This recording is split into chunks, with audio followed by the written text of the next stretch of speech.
So how do you build an army when you're a fugitive with a price on your head? Seriously, how do you forge an entire kingdom from, like, a cave in the wilderness? Okay, let's dive into this incredible story, drawn from an ancient text, about how one of history's most legendary leaders assembled a force that would literally change a nation forever. First things first, we got to get the scene straight. At this point in the story, David is not a king sitting on a throne, not even close. He's an outlaw. He's been banished from the royal court, and he's hiding out in the wilderness, constantly on the move to avoid being captured and, killed by the guy who is on the throne, King Saul. And that really brings us to the central puzzle of this whole thing. How does a guy with pretty much nothing, just his reputation and a bounty on his head, convince anyone, let alone an entire army, to risk absolutely everything and follow him? I mean, on paper, it sounds impossible. Well, the answer is it didn't happen all at once. This wasn't some massive movement from day one. It all started with a small, highly respected, and incredibly skilled inner circle. Think of it like this. David first attracted these elite warriors who gave him credibility. They proved it was not just safe, but actually smart to join him. You have to understand, the very first men to show up at David's camp in this place called Ziklag, they were not your average run-of-the-mill soldiers. No way. These guys were basically the special forces of their day. The talent on display here was just incredible. These warriors were ambidextrous. They could shoot arrows or sling stones with either hand, which is a massive advantage in a fight. But here's the real kicker. They were from the tribe of Benjamin. They were relatives of King Saul himself. The very man hunting David was losing his best men to him. Just imagine that. So the word was clearly getting out.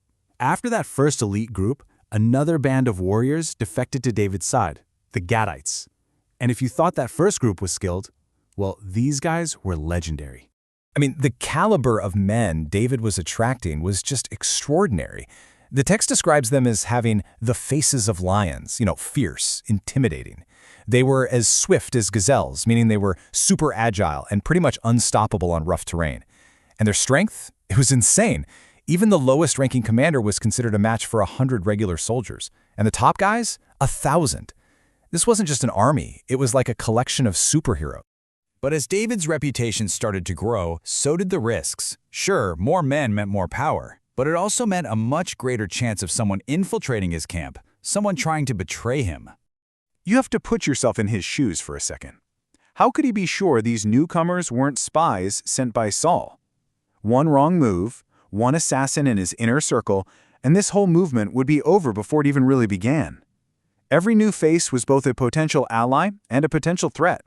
So David confronts a new group directly. He just lays it all out on the table, the two possibilities. He basically says, look, if you're here in peace to help me, then I'm ready to join with you. But if you're here to betray me, just know that you're not just dealing with me. You're dealing with a higher justice.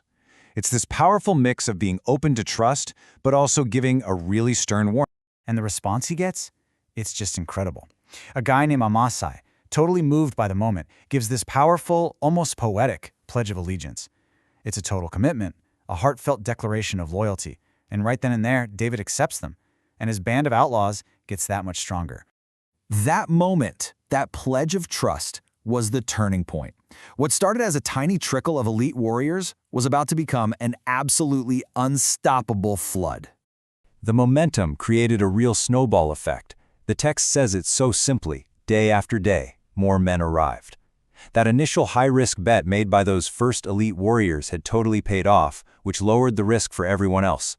What was once a super dangerous defection was now the smartest move you could make, and David's small band of followers just swelled into what the source calls a great army, like the army of God. And then we get to the climax of the story. After King Saul dies, all the tribes of Israel gather at a place called Hebron for one single purpose, to officially hand the kingdom over to David. And the sheer scale of this gathering it's just mind-blowing. Just look at these numbers. They're staggering.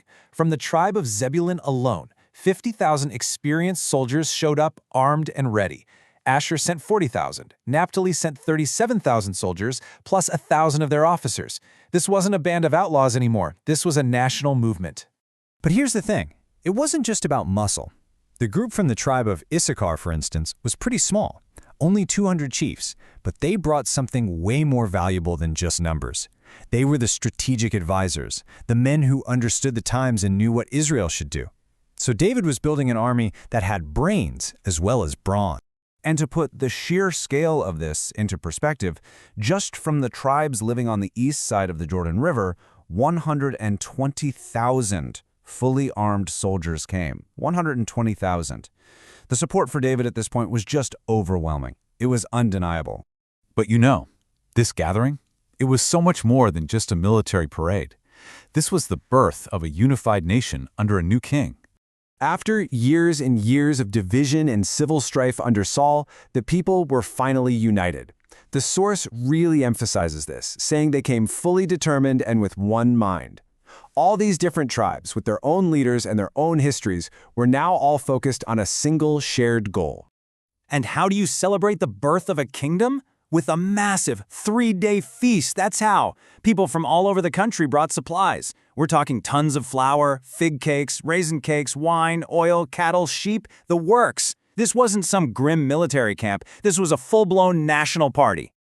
And really, it all boils down to this one simple but really powerful summary. After all the hiding, all the fighting, all the uncertainty, there was finally joy in the land. The outlaw had become the king, and the scattered tribes had finally become one people. Which kind of leaves us with this final thought, right? David's story shows us how to build a powerful army from absolutely nothing, but it also suggests something deeper. It took more than just soldiers to unify the kingdom. It took trust, a shared purpose, and celebration. So yeah, an army can win you a throne, but maybe it's joy that truly builds a nation.